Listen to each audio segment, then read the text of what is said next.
کہ بتانے والا کہتا ہے میں آیا مسجد میں اللہ کے نبی کھڑے تھے, میرا دل چاہا کہ میں بھی آپ کے ساتھ کھڑا ہو جاؤں. کھڑا ہو گیا, نبی پاک علیہ السلام بقرہ پڑھ رہے ہیں, البقرہ. میں نے سوچا 100 آیتیں پڑھ کر رکوع میں چلے جائیں گے. اللہ اکبر, اللہ کے نبی علیہ السلام نے پوری بقرہ مکمل کر دی. دل میں آیا کہ البقرہ کے بعد رکوع میں چلے جائیں گے. آپ نے النساء شروع کر دی. اب سوچ رہا ہوں شاید النساء ختم کر کے چلے جائیں گے. آپ نے آل عمران شروع کر دی. آل عمران ختم کر کے یہ 5.25 پارے بنتے ہیں, یہ پڑھ کر تمہارے محبوب نے رکوع کیا. رکوع صحابی بیان کرتا ہے اتنا لمبا جتنا قیام تھا. کون بیان کرے گا, کون بتلائے گا, کون اس نقشے کو کھینچ کر سامنے لائے گا کہ نبی علیہ السلام بدر کے موقع پر مقام عریش پر اپنے رب کے سامنے اتنا گڑ گڑائے. کون بتلائے گا؟ سیدنا علی سے نہ پوچھیں تو کس سے پوچھیں, جو کہیں کہ رات کو سب سو گئے, میری آنکھ کھلی تو میں نے دیکھا محمد رسول اللہ صلی اللہ علیہ وسلم ایک درخت کو اوٹ بنا کر, اس کو سترا بنا کر آپ کھڑے ہیں, آپ عبادت کر رہے. رات کے کسی پہر پھر میری آنکھ کھلی, آپ کھڑے تھے. پھر تیسری مرتبہ میری آنکھ کھلی, آپ کھڑے تھے. حتیٰ کہ فجر ہو گئی, میں نے دیکھا کہ آپ کھڑے تھے. کون بتلائے گا کہ جنگ کے دوران میرا دل چاہا میں آقا کی زیارت کر کے آؤں, شاید زندگی یہاں سے واپس جانے کا موقع دے یا نہ دے. میں آپ کے خیمے میں داخل ہوا, اللہ کے نبی سجدے میں تھے. میں پھر گیا تو آپ سجدے میں تھے. میں پھر گیا تو آپ سجدے میں تھے. کون بتلائے گا کہ وہ رات, سرد رات, جس رات آپ صحابہ کو ترغیبات دے کے کہہ رہے ہیں جاؤ اپنے دشمنوں کی, احزاب میں آئے ہوئے سارے دشمنوں کی خبر لے کے آؤ, میں تمہیں جنت کا وعدہ دیتا ہوں, واپس لوٹنے کا وعدہ دیتا ہوں. اللہ اکبر. اور آخری تیسرا وعدہ, طویل روایت میں اختصار سے پیش کر رہا. تیسرا وعدہ کہا میں اللہ سے دعا کروں گا کہ اللہ اس کو میرا ہمسایہ بنا دے جنت میں. کوئی نہیں اٹھ رہا. کون بتائے گا؟ یہ حذیفہ بتائے گا کہ مجھے میرا نام لے کر آقا نے کہا تم جاؤ, جا کے تم وہاں سے جاسوسی کر کے آؤ. میں گیا اور رات بھر کی جاسوسی سے جب تھکا ہوا واپس آیا, گیا تھا تو آقا مصلی پہ تھے, واپس آیا تو آقا مصلی پہ تھے. صحابہ کو نکالو تو دین پورا ہو سکتا. اور ختم نبوت کتنا حساس عقیدہ ہے, اگر صحابہ کو نکال دو تو سمجھ آ سکتا. اور ختم نبوت صرف اتنا نہیں کہ آپ کے بعد کسی اور کو نبی نہیں مانیں گے. اللہ کی قسم اس کی عملی حیثیت, اس کی حجیت صحابہ نے واضح کی کہ نبی علیہ السلام کی بات آ جائے, آپ کا قول آ جائے, آپ کا فعل بیان کر دیا جائے. صحابی وہ ہے جس نے اس پر عملی طور پر پہرا دیا.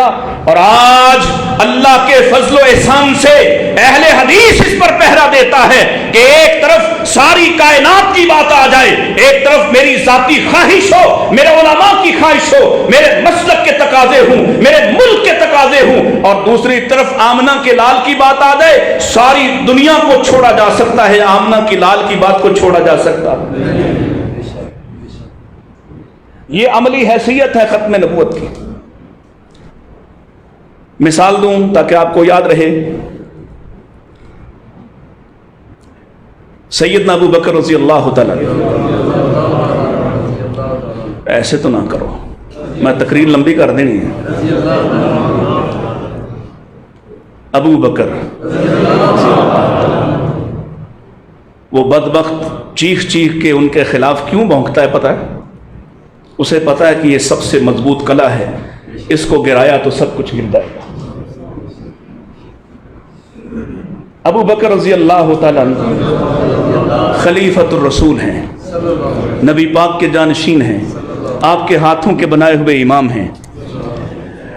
آپ کی مجلس ہے, بنو غطفان کے لوگ آتے ہیں, صلح کر لیں.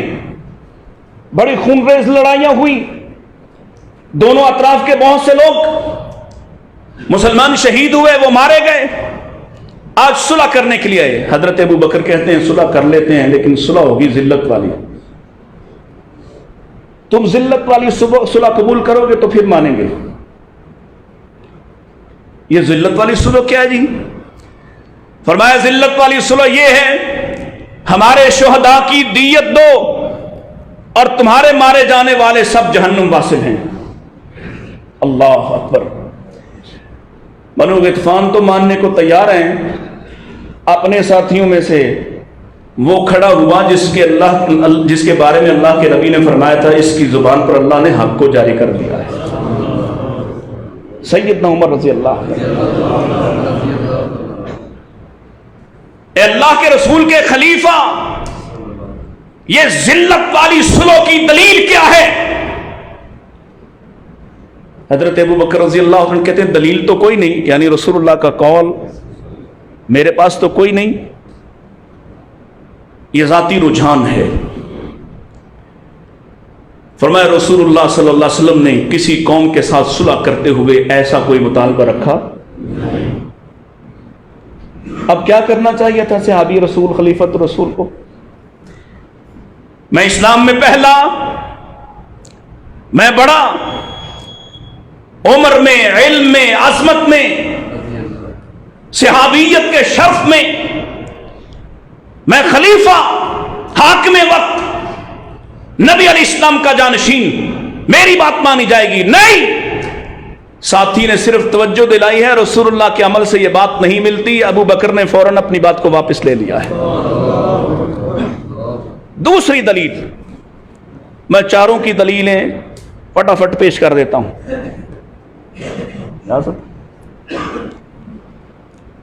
اللہ.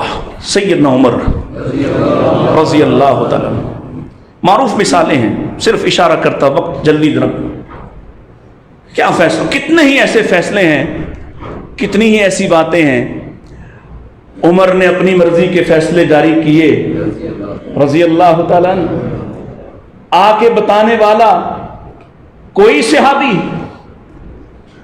کوئی عام صحابی، تب بھی رجوع، عام عورت ہے تب بھی رجوع، کوئی بڑا صحابی، کوئی اصرار نہیں، کوئی انکار نہیں. یہ ہے ختم نبوت کی عملی طور پر حیثیت کو ماننا. اپنے ذاتی میلانات، رجحانات، اپنی خواہشات، اپنے فیصلوں کو واپس لینا. کیوں واپس لیا جاتا ہے؟ اس لیے انما کان قول المؤمنین اذا دعوا الى اللہ ورسولہ لیحکم بینہم ان یقولوا سمعنا، بولو سمعنا. یہ ہے صحابہ معیار. اس لیے فیصلہ جاری کر دیا کہ آج کے بعد ہاتھ کی دیت، ہاتھ کی دیت، یہ ان انگلیوں کی دیت ایسے ہوگی، اس انگوٹھے کے 15 اونٹ ہوں گے، اس انگلی کے 9 اونٹ ہوں گے، ان دونوں درمیان والوں کی والیوں کے 10 اونٹ ہوں گے اور آخری کے 6 اونٹ ہوں گے. فیصلہ لکھ کے بھیج دیا. مصر سے ایک صحابی عوف بن مالک رضی اللہ تعالی نے یہ بات سنی، مدینہ آئے خط لے کر اور آ کے کہا یہ آپ کا فیصلہ ہے؟ جی میرا فیصلہ ہے. فرمایا یہ آپ کا فیصلہ درست نہیں ہے، اس لیے کہ میرے پاس دلیل ہے، رسول اللہ صلی اللہ علیہ وسلم کا قول اور آپ کا فرمان ہے، الا ان فی الاصابع فی الدیۃ سواء. ہاتھ کی انگلیاں دیت میں، بدلے میں برابر ہوتی ہیں. آخری انگلی، چھوٹی انگلی کے بھی 10 اونٹ ہیں اور اس انگوٹھے کے بھی 10 اونٹ ہیں. آپ نے فیصلہ کیسے کر لیا؟ اب عمر رضی اللہ تعالیٰ کو کیا رویہ اختیار کرنا چاہیے تھا؟ آج کا امام پیچھے ہٹنے کو تیار نہیں، آج کا مولوی ضد کرتا ہے، آج کا پیر فقیر، آج کا شیخ پیچھے ہٹنے کو تیار نہیں. ذرا ذرا سے لوگ ہیں میرے مطابق، پروگرام ہی چلتے ہیں میرے مطابق. اور جب سے محمد رسول اللہ صلی اللہ علیہ وسلم آ گئے اس کے بعد ساری کائنات کا میرے مطابق ختم ہو گیا. اس کے بعد صرف محمد صلی اللہ علیہ وسلم کے مطابق ہوگا. صحابہ نے یہ پہرا دے کر دکھایا. کہا کاتب کو بلاؤ. کاتب آیا، لکھو میرا فیصلہ لکھو. لکھ دیا. دوسری لائن میں دوسرا جملہ لکھو، عوف بن مالک کی روایت لکھو، اس کی سند سے، اس کے نام سے نبی پاک کا قول لکھو. لکھ دیا. کہا تیسرا جملہ لکھو میرے خط میں، ردوا قول عمر ونفذوا قول رسول اللہ سارے ملک میں پھیلا دو، میری توہین نہیں ہوگی، اس لیے نہیں ہوگی کہ میں نے کلمہ اس کا پڑھا ہے تو بات بھی اسی کی چلے گی۔ یہ نہیں کہا کہ میں تو وہ ہوں جس کے بارے میں کہا تھا کہ میرے بعد اگر کوئی نبی بنتا تو یہ ہوتے۔ یہ دلیل پیش نہیں کی کہ مجھ پر الہام ہوتا ہے، یہ دلیل پیش نہیں کی کہ میرے بارے میں کہا تھا کہ میرے بعد اگر کوئی محدث کے مقام پر فائز ہے تو یہ ہے۔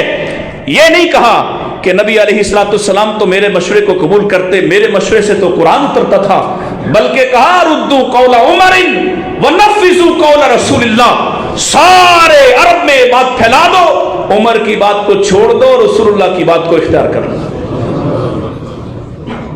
سیدنا عثمان رضی اللہ تعالی فیصلہ جاری کر دیا، امیر المومنین نے حج تمتع نہیں ہوگا، حج قران نہیں ہوگا۔ سیدنا علی رضی اللہ تعالی نے احرام باندھا اور نیت، چونکہ نیت حج عمرے کی اعلانیہ کرنا پڑتی ہے۔ ویسے کتنی نیتیں جو اعلانیہ کرنا پڑتی ہیں کیوں بھائی؟ اور پتہ دے کہ نماز والی دو نیتوں کا اظہار ضروری ہے، ایک کسی بھی جانور کو ذبح کرتے ہوئے، اور دوسرا حج عمرے کی نیت۔ یہ دو کا اظہار ضروری، باقی ساری نیتوں کا تعلق دل سے ہے۔ نیت کا اعلان کیا، لبیک بعمرۃ وحجۃ، اعلانیہ احرام باندھا، اعلانیہ اپنی نیت کا اظہار کیا۔ لوگوں نے کہا امیر المومنین نے منع کیا ہے۔ کیا خوبصورت جملہ ہے، فرمایا میں کسی کے قول کے لیے رسول اللہ کی بات کو نہیں چھوڑ سکتا، اور جس کے کان میں پڑا ہے عثمان نے کوئی ضد نہیں کی، اپنے فیصلے سے رجوع کر لیا ہے۔ چوتھا فیصلہ سیدنا علی رضی اللہ تعالی، اس وقت بھی یہ بدبخت تھے، جو شاید اس وقت بھی یہ بدبخت تھے، یہ جو بھاگا ہے لندن وہ بھی اور اس سے پیچھے والے بھی، کیا کہتے ہیں؟ اللہ نے علی کو پیدا نہیں کیا، اللہ کو علی نے پیدا کیا ہے۔ معاذ اس وقت بھی تھے۔ یہ بیماری بڑی پرانی ہے۔ انہوں نے کہا کہ علی تو اللہ ہے، علی ہی خالق ہے۔ اللہ اکبر۔ سیدنا علی رضی اللہ تعالی نے ان کو پکڑا اور جلا دیا۔ ہم تو صرف اتنا سا مطالبہ کر رہے ہیں، پکڑ کے جیل میں ڈال دیں، قانون کے مطابق فیصلہ کر دیں، حضرت علی کا جو فیصلہ اگر وہ نافذ کروائیں تو پھر باقی بچے گا کوئی؟ ہم تو بڑا معمولی سا مطالبہ کر رہے ہیں، ان کو پکڑو اور ان کو جیلوں میں بند کرو، قانون کے مطابق فیصلہ کرو۔ حضرت علی نے جلا دیا۔ عبداللہ ابن عباس رضی اللہ عنہما نے خط لکھا حضرت علی رضی اللہ عنہ کو اور کہا اگر میں وہاں ہوتا تو میں کسی کو آگ میں نہ جلاتا، اس لیے کہ پیارے نبی کا فرمان ہے من بدل دینہ فاقتلوہ، جو دین بدلے دین بدلے، گویا جو علی کو اللہ سمجھے، علی کو اللہ کے برابر کہے، علی کو اللہ کا خالق بنائے، وہ دین بدلنے والا مرتد ہے، اور مرتد کی سزا کیا ہے؟ قتل کر دو۔ دوسری روایت لکھی کہ آپ نے تو ان مرتدوں کو جلایا ہے، ان کو قتل کرنا چاہیے تھا۔ میں تو اس نبی کو مانتا ہوں جس نے کہا تھا چیونٹیوں کو بھی جلانے کا کسی کو اختیار، لا تعذبوا بعذاب اللہ، چیونٹیوں کے بارے میں کہا تھا کسی کو اختیار نہیں ہے کہ جو عذاب اللہ دے سکتا ہے، جو اللہ کے لیے مخصوص ہے، وہ سزا کوئی انسان کسی کو دے دے۔ بے شمار باتیں ہیں، ایک پہلو اور عرض کر کے بات ختم کرتا ہوں، اور یہ پہلو آپ کے لیے ہے، میرے لیے ہے، پریکٹیکل ہے۔ کسی کی عظمت کا قائل ہونا ایک بات ہے اور اس کے راستے کو اختیار کرنا ایک بات ہے۔ دونوں میں سے محبوب چیز کون سی ہے؟ صحیح بات کیا ہے؟ کیا خیال ہے؟ عظمت کے قائل بھی ہوں اور راستہ بھی وہ اختیار کریں. کیوں کہ عرش والے نے فرمایا فَإِنْ آمَنُوا بِمِثْلِ مَا آمَنْتُمْ بِهِ فَقَدْ اهْتَدَوْا. ہدایت پر وہ پہنچے گا جو ابو بکر کے راستے پر چلے گا. ہدایت پر وہ پہنچے گا جو عمر کے راستے کو پکڑے گا. ہدایت کو وہ پہنچے گا جو عثمان و علی، جو طلحہ و زبیر، جو صحابہ کرام کے راستے کو اختیار کرے گا. صحابہ کا راستہ کیا ہے؟ نبی پاک صلی اللہ علیہ وسلم پر اعتماد کرتے تھے.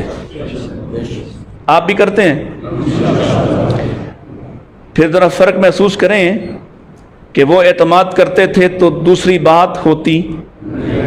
نبی علیہ السلام کا قول آ جائے، آپ کا فعل آ جائے، آپ کا فرمان آ جائے، حتیٰ کہ آپ کی کسی بات پر خاموشی ثابت ہو جائے تو صحابی کو اپنی ضد. رسول اللہ صلی اللہ علیہ وسلم کہیں کہ میں راتوں رات اقصیٰ گیا تو کوئی پریشانی، کوئی عقلی دلائل کا تلاش. آپ یہاں کہتے ہیں نا قرآن کے اس حصے کو مانیں گے جو عقل کے مطابق ہے، حدیث مانیں گے جو عقل پر فٹ بیٹھتی ہو. یہی راستہ ہے صحابہ کا.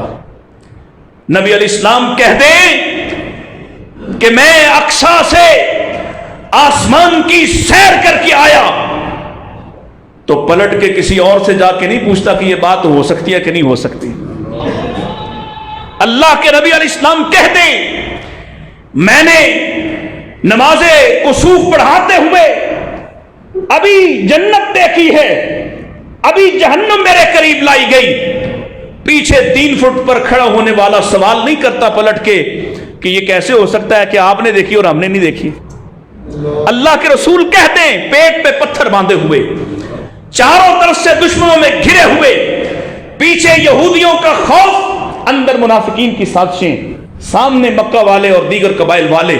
اور اس وقت رسول اللہ صلی اللہ علیہ وسلم خندق کھودتے ہوئے، اسی چٹان کو توڑتے ہوئے بشارتیں دے رہے ہوں کہ تمہیں بشارت ہو، تمہیں کامیابی مبارک ہو، تم کیسر و کسرا کے محلات کو گرانے والے ہو، تم غالب آنے والے ہو. کوئی ایک بھی ایسا نہیں جو سوال اٹھائے یا رسول اللہ کیا بات کر رہے ہیں، یہاں جان کا خوف پڑا ہے، یہاں کھانے کو کچھ پاس نہیں ہے، دشمن ہمارے سر پہ بیٹھا ہے. اور قرآن کہتا ہے وَإِذْ زَاغَتِ الْأَبْصَارُ وَبَلَغَتِ الْقُلُوبُ الْحَنَاجِرَ وَتَظُنُّونَ بِاللَّهِ الظُّنُونَ. کیفیت یہ ہے آنکھیں پھٹ چکی ہیں خوف سے اور دل خوف کے مارے حلق میں آئے ہوئے ہیں. اور لوگ اللہ کے بارے میں طرح طرح کے گمان کر رہے ہیں، لیکن وہ جو گمان کرنے والے ہیں وہ سب کھوٹے تھے. سچے وہ تھے جن کے بارے میں فرمایا رجال صدقوا. یہ سچے ہیں، یہ سچے ہیں. پیٹ پہ پتھر باندھ کے بھی خوف کے عالم میں چاروں طرف دشمنوں میں گھرے ہوئے اگر رسول اللہ کہہ دیں کہ تم نے کیسر کے قلعوں کو فتح کرنا ہے، کسرا کے محلات تمہارے ہوں گے، اس وقت جب کوئی امید سامنے نہیں اور کوئی زمینی حقائق اس کے حق میں نہیں، صحابی کو اعتماد ہے، صحابی کو اعتماد ہے. میں آپ سے عرض کرتا ہوں کہ اگر مجھے اور آپ کو ایسا اعتماد ملے پھر ہدایت پر پہنچیں گے کہ رسول اللہ صلی اللہ علیہ وسلم کا قول آ جائے، آپ کی بات آ جائے. دیکھیں نعرہ لگانا تو آسان کام ہے. نعرے لگانے والے ابھی اگلا مہینہ شروع ہونے لگا نا نعروں والا، صدقے یا رسول اللہ. نعرہ لگانا تو آسان کام ہے لیکن اس نعرے پر عمل کر دکھانا مشکل کام ہے. صحابہ وہ ہیں جنہوں نے نعرہ نہیں لگایا، رسول اللہ صلی اللہ علیہ وسلم کی ایک ایک بات پر، آپ کے ایک ایک فرمان پر، آپ کی ایک ایک خواہش پر، آپ کے ایک ایک اشارے پر عمل کر کے دکھایا ہے. اور انہیں رسول اللہ صلی اللہ علیہ وسلم کا عمل ہی محبوب تھا، اسی لیے وہ پکے تھے. اور ایسے ہی نہیں، وہ ختم نبوت کے لیے ایک جنگ، ختم نبوت کے لیے لڑی جانے والی جنگ، نبی علیہ الصلوۃ والسلام کی زندگی بھر کی جنگوں میں شہید ہونے والے اور آپ کے ساتھ دیگر صحابہ کے ساتھ جو اس کے بعد ہوا، کوئی اتنی بڑی شہادتیں کسی اور جنگ میں نہیں ہوئی جو ایک جنگ صرف ختم نبوت کے تحفظ اور دفاع کے لیے لڑی گئی۔ اللہ تعالیٰ سے دعا ہے اللہ ہمیں نبی پاک علیہ الصلوۃ والسلام کا روشن راستہ اختیار کرنے کی توفیق عطا فرمائے۔ اللہ ہمیں صحابہ کرام رضوان اللہ علیہم اجمعین کی سنت پر چلنے اور ان کی محبت کو اپنے سینوں میں محفوظ رکھنے کی توفیق عطا فرمائے۔ اور یاد رکھیے گا، صحابہ کی محبت، ہمارے اسلاف وہ تعلیم دیا کرتے تھے اپنے بچوں کو ابو بکر و عمر رضی اللہ عنہما کی محبت کا، ایسے ان کو تعلیم دیتے تھے، ایسے ان کو یاد کرواتے تھے جیسے اپنے بچوں کو لوگ قرآن مجید کی کوئی صورت یاد کرواتے ہوں۔ آپ کے اندر یہ جذبہ بیدار نہ ہوا، یہ ہماری خامی ہے، یہ ہماری کمی ہے۔ اور میں بالکل واضح اعلانیہ کہتا ہوں، یہ جو بہت بڑی تعداد پچھلے 10-15 سالوں میں آپ کو ایک بڑی تعداد لگتی ہے، ایک دم ایک فرقے کی، ایک طبقے کی، جو اتنی تعداد ہے نہیں ایکچولی۔ یہ ہوا کیا ہے، یہ جو کچے پکے تھے نا ادھر والے، یہ لڑک کر ادھر گئے ہیں، اس لیے کہ ہم نے یہ تعلیم کم کر دی اور اس پر فوکس کم کر دیا۔ اللہ تعالی ہمیں اس بات کو سمجھنے کی توفیق عطا فرمائے اور احساس عطا فرمائے۔ وآخر دعوانا الحمدللہ رب العالمین۔